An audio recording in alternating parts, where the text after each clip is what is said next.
My brothers and sisters in Islam, listen carefully.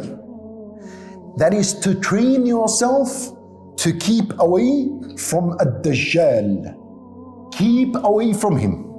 And you see, before the big dajjal comes out, the Nabi sallallahu alayhi wasallam said to us that there is going to be little dajjals that come out.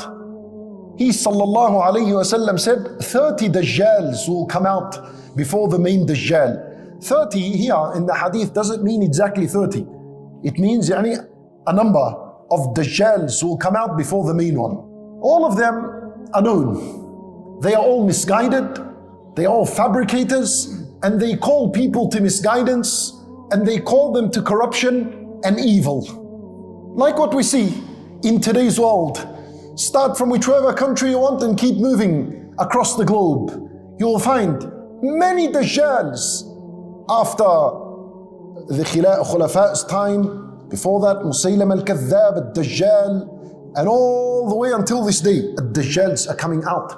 And the second means to protect yourself is to keep away from them and to not listen to anything they have to say. You need to train yourself on this.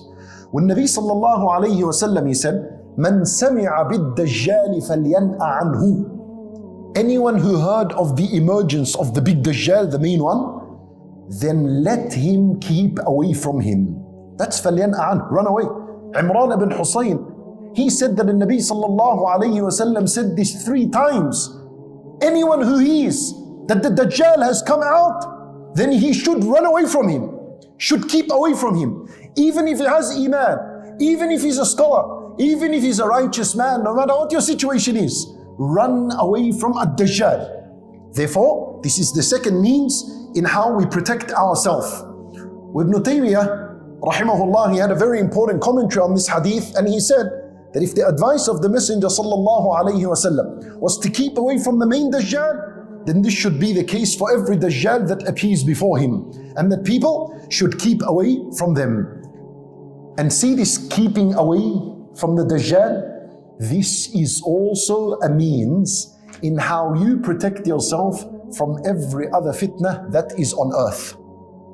Yani Allah Azza wa Jalla, He said in the Quran, وَاتَّقُوا فِتْنَةً. Save yourself from the fitan by moving far away from it. Abu Sa'id al-Khudri radiyallahu anhu, he said, it is almost time in which the best wealth of a Muslim would be sheep that he owns.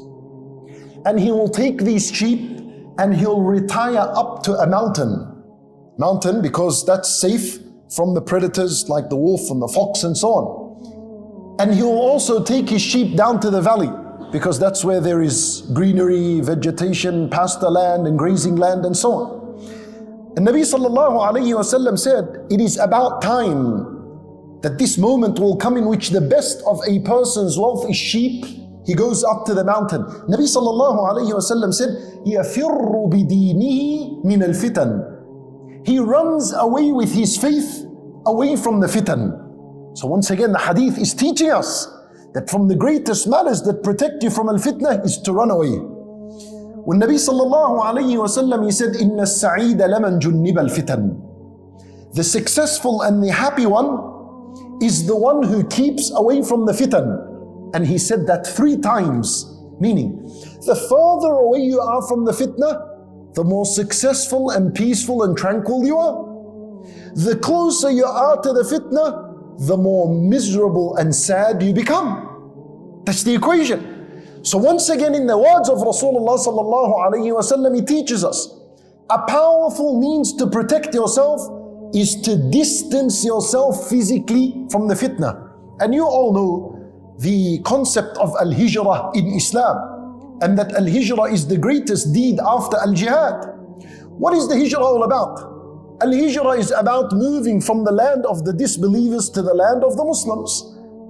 The hijrah is about moving from the fitan. That's what the hijrah is all about. Moving away from the fitnah physically and going to a Muslim land where there is less and less fitan, where you can safeguard your deen and practice your Islam correctly. And this is the very same case for all the other fitan on earth. Yani once again, Look into that story of Yusuf alayhi salam. We said the first thing, when this woman appeared before him, what did he do? He sought Allah's protection, right? He said, Ma'adh Allah. You know the second thing he did? وَاسْتَبَقَ الْبَابِ. He ran to the door. Run away from the fitnah. That's exactly what he did. The Nabi sallallahu alayhi wasallam said, from the greatest fitan among or upon men is the fitnah of women. And you know, when it comes to women, and that being a fitnah for men, what is the prophetic advice and the Quranic advice? Allah Azza wa Jalla, He says in the Quran, قُلْ لِلْمُؤْمِنِينَ يَغُضُّوا مِنْ أَبْصَارِهِمْ. Say, publicly announce, tell the believers that they lower their gaze. See that? What does that mean? That means you're running away from the fitnah. Keep your eye closed and away from the fitnah. Because what you don't see doesn't affect the heart. What you see with your eye will most definitely have an imprint and an effect on the heart. Oh, subhanallah, see this Quranic advice that Allah Azza wa Jal revealed 1,400 years ago? There is a research that came out recently speaking about adult content that appears on the internet and how do we safeguard our children against it. This is a research. They spent thousands and thousands and perhaps millions of dollars to see what are we going to do. There is a massive crisis on earth. Millions and millions and millions are searching adult content every single hour of the day. It is a huge problem, not only in the Western world, but also among the Muslims. This research that money was paid, doctors were brought, scientists, psychologists. Finally, you know what the result was? When they mentioned how to safeguard the children from adult content online, they said teach the children, number one, when adult content appears, to look away. Wallahi, that's in the research. To look away. And number two, to speak to an adult about what had appeared in front of them on the screen. That's in the Quran. For free. For free, Allah Azza wa Jal gave us guidance. وَمَا هُوَ عَلَى الْغَيْبِ بِضَنِينَ. Allahu Akbar. If only we followed the guidance of the Quran, we will not be in need of anything else that comes after that. So that's the ID. Running away. Number one, seeking protection. Number two, physically distancing yourself from the fitnah. You make a decision. If your phone is a big fitnah for you, if social media is a big fitnah for you, Ya akhi, wallah uqsimu billah, it's worth throwing it in the bin and going back to the old Nokia. Wallah, it's worth it. Yani, you'll be saving your deen. You'll be saving your relationship with Allah. Shufana, some kids, you don't even know what the Nokia is. Teach them what the Nokia is. Go back to the old phones. If it's a fitnah for you, get rid of it. It's not worth it. A person dies anytime. And once you're dead, khalas, it's done. Too late. You want to reform your ways, you want to correct, khalas, you give you enough time. So pay attention to this matter. Something is huge upon you as a fitnah, throw it away, run away from it. Because that's a solution. Don't sit and ask, brother, wallah, I'm still facing these fitnah in my life. Ya akhi, simple, run away from it. There's nothing else to add.